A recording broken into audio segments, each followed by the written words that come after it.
Good morning, good morning, morning, good morning, morning.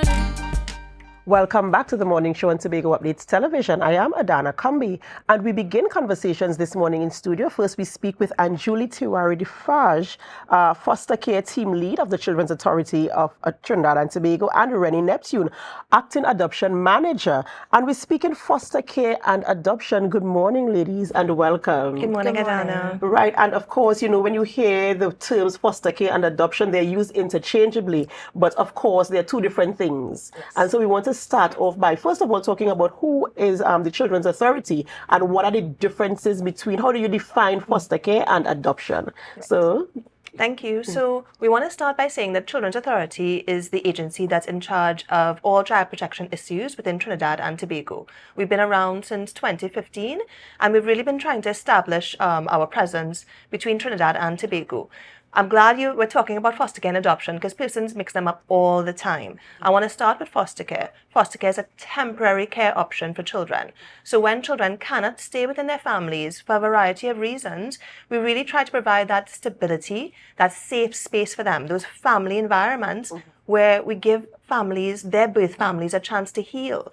So children go temporarily into foster care. So we give those families time to put things in place, get back on their feet before we can consider possibly reintegrating those children where possible and appropriate. Right. So while they're in the foster care, you said you're just preparing the parents to heal, to recuperate. Is it that in some cases the children go back to their birth parents, or sometimes they move on to what we would now call adoption, a more permanent solution for them? So best case scenario, if things work out well, we can put children back with their families. And that's depending on families working with us.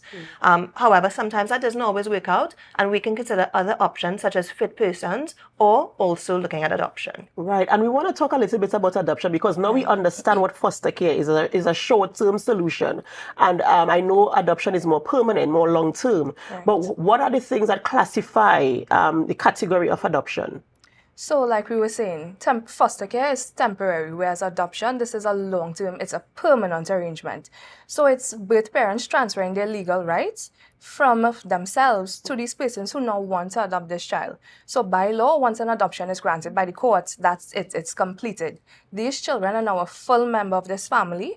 They are entitled to the inheritance. They are given a certificate of adoption where these persons' names are on it and they're reflected as the the birth parents of the children. So it's a permanent solution, and it involves, you know, providing a child with a safe, loving, and caring environment for them to grow with a family. And I just want to go a little off script. I know, like, especially in the Western world, you see a lot of foster caring and adoption, and we don't really speak about that much here in our local space. What has it been like in terms of getting people to come forward to be foster care parents or adoptive parents? Right. What has it been challenging, or what has it been like in terms of getting people to do this? Because I'm certain, especially for social reasons, you know, people might just desperately need that hub to keep their children until they're in a better place, as you mentioned. What has the response been like for foster caring here in Trinidad and Tobago? So I would say for foster care, it's been really tough. That word temporary seemed to turn people off, and that's unfortunate because we really want to turn that taboo around and make people understand that foster care is a chance to give those children stability. So it's been tough to convince persons that temporary is not a bad thing. Temporary is an option for us to give families a chance to heal, and we could really change the trajectory of a child's life no matter how short that time. So we don't want temporary to turn people off. We've been around since 2015, and I would say we have about maybe 85 foster care providers, and we now have kinship foster care, and that's something I want to talk about a little bit later. We have relatives who can come forward, and we have about 20 kinship foster parents, and in Tobago we have about 7 foster parents as well, so we're really proud of that. Right. You know, I didn't even know that we had that in Tobago, so that's you know, something that we could commend there, and of course encourage people to come out, you know, to step forward to be foster parents. What does it really involve? Because people might be thinking, as you said, it's just temporary, so they might be thinking, oh, I might have somebody here short term in my home. What are the requirements to be a foster parent, and what is the type of care that they need to give to the children when they take them into their homes? So when a child comes into a foster home, that foster parent is acting as the parent for that period. It does not negate the birth parents, but it really is acting in the role. You're providing for school, for medicals, you're providing for that safe space, and you're loving them. It really is about love. And when we go into your homes, we need to make sure it's a safe space, because the last thing we want is to remove a child from a space of danger, putting them back into danger.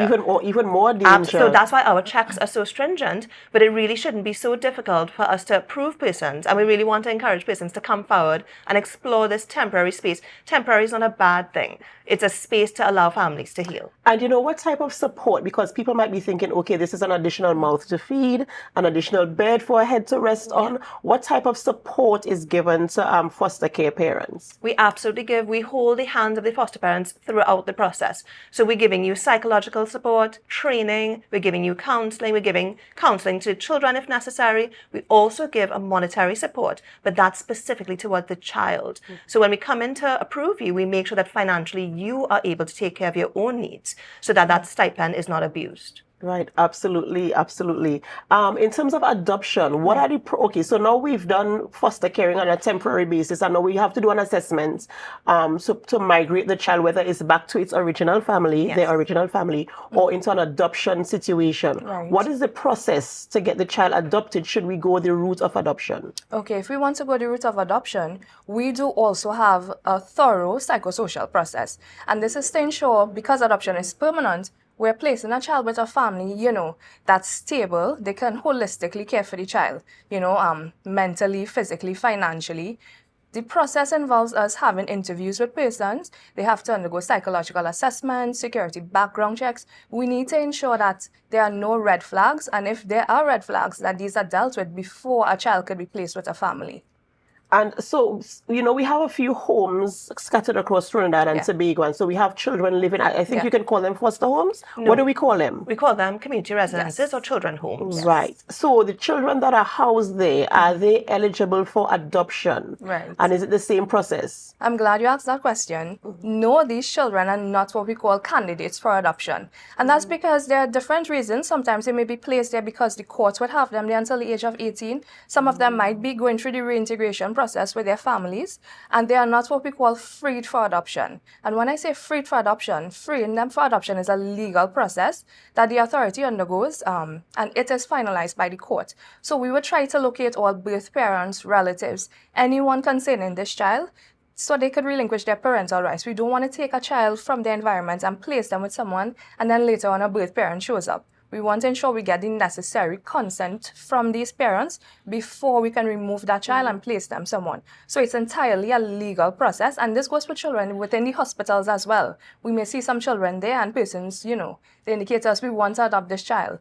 But if this child does come to us and we conduct the necessary checks, the necessary investigations, and determine this child could be a candidate for adoption, they would be matched with someone who is already on our list, who have gone through the process and has been approved by the authority. I know before we came and said we were talking about types of adoption. Right. So it's not just one big umbrella of adoption. So there are different types. Can you just talk us through a few of the different types of adoption? Sure. So there are two types of adoption.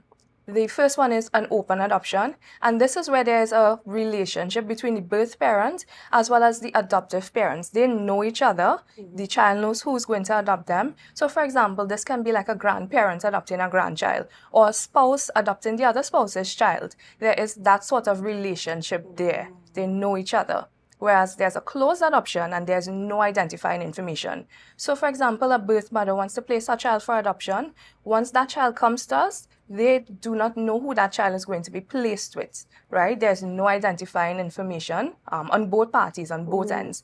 However, when this child turns 18, he or she can then apply to the court to probably look for their birth parents, but there's no identifying information here. Wow, this is, we're having this conversation this morning, and as I mentioned earlier, we see adoption in the Western world as something that is like almost every day it happens, and we don't have it here, and I don't think we've ever had the conversation about it in this space, and so I'm happy that we're having it this morning, because even I am being educated on, the process of adoption, the different terms, how it is done, what are the expectations, and I know, as you mentioned, there are only 7 foster homes in Tobago, and so we want, of course, I'm certain that there are children who need to be housed. So, I mean, how do you encourage somebody? Because I know we spoke about the challenges. People think short-term, temporary. How do we encourage persons to come forward to be foster parents? And what are the benefits to them as a foster parent? I definitely want to let persons know that we do provide support, So even though it's scary, saying goodbye is tough. But if you think about it, every one of us has said goodbye to somebody at some point in our lives. So it's part of the journey, knowing that you're giving this child an opportunity to better themselves, give them that safe, stable space, and then move on to hopefully their families. So it's not a bad thing. So we want to remove those negative connotations, knowing that we will be holding your hand, providing support throughout, before and after, so that you may have many foster children pass through your home. And that will bring love and experiences to your home, and absolutely it's a fulfilling, really, really powerful experience. Most certainly. And, as you're speaking there, I'm wondering, is it possible for a foster care provider to now want to adopt one of the children that might have passed through their home, and how does that work? So it's something that we don't encourage, in the sense that it's 2 different types of children we're looking at. Foster care, we're looking at children who are actively working with trying to get them back to their families. In some instances, children, so that temporary space, it can actually be a long-term temporary. So a child can actually stay with you until they're 18, but that's not guaranteed. We never know what the circumstances of a child and their family is like when they come into foster care. So we encourage persons not to want adoption when you sign up for foster care. You can apply for both, but the child who's in your foster home, we really do say that it's not a shortcut for adoption. Don't use foster care as a shortcut. It's either you want adoption or foster care, and it's 2 different groups of children we're looking at. And you really have to detach your emotions from this, because you're speaking about it, and I'm thinking, if I form a relationship with a child that comes through my home, then I think it's my child. Maybe not by birth, but you've invested in the child, you've formed relationships, and sometimes it's kind of difficult. So I like the fact that you said you provide that support, that psychological support, so that they can deal with that type of detachment that is absolutely necessary for the child to move on, whether it's to go back to their parents or to go on to adoptive parents as well. And I'm so happy that we're having this conversation this morning, and I want to know, what are the primary things that you want people to take away from this conversation this morning? What do you want them to absolutely understand and to come on board with as we move forward with adoption and foster caring here in Trinidad and Tobago? So I think with foster care, we want persons to realize temporary is not a bad thing. Give us a call. Give us a call on 627-0748, extension 40988. Drop us an email at fostercare@ttchildren.org, or even check out the website at www.ttchildren.org. Check out the facts. Find out how foster care can work for you, and it can really help the nation and our nation's children heal. That's right. Yeah, I would add, for adoption, sometimes there's a stigma attached to adoption. Persons might feel, a type of way to come to us and say that I want to place my child for adoption, but I want to let people know there's no judgment here. Your information is confidential. It is safe with us. It's a safe space. Every child deserves to grow up with a family, a safe, loving home. So feel free to come to adoption. Whether it is, financially, you don't have the familial support, those sorts of things, come to us rather than abandoning a child somewhere in the bushes or in the hospital. Feel free to come to us. Also, adoption is always an option. It's a very, very selfless one. And it's about finding families for children, so we do encourage persons to come to us. And if you want to get in contact with us, you can call us at 627-0748, extensions 40021 through 40027, as well as through adoption@ttchildren.org. Ladies and gentlemen, of course, we've been having conversations here this morning about adoption and foster care here in Trinidad and Tobago, talking about the importance of both and the difference as well, and very, very interesting conversation this morning. The encouragement is for you to come forward if you think that it's within you to be a foster care parent, to provide foster care to children, or even adoption here in Trinidad and Tobago. It is very important. As you heard, every child deserves a safe home, a safe space to rest and just to feel comfortable comfortable and to feel loved. So if you feel as if you have that within you, now is the time to step forward. You can contact them there to get more information, of course, as it relates to foster care and adoption. We have to go for a short break before we continue conversations in studio this morning. And of course, before we go for a break, we invite you to help us. Share the live, share the live, share the live. We'll be right back.